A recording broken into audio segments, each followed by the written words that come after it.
Hello, we're SculptOK. Now to introduce how to use SculptOK to turn an ordinary image into a high-quality 3D relief. The first step involves image pre-processing. For images with subpar clarity, we recommend using HD restoration. Concurrently, clicking Remove Backgrounds helps achieve superior outcomes.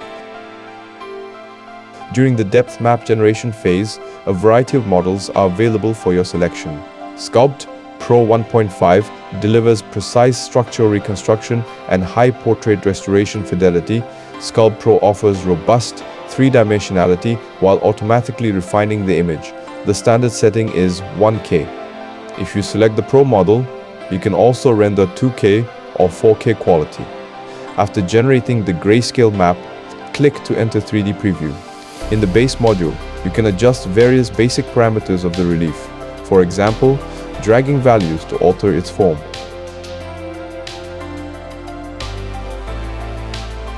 In the material module, you can now select from multiple materials for effect preview, such as plastic, gray wood, brass, stone, bronze, steel, gold, clay, etc.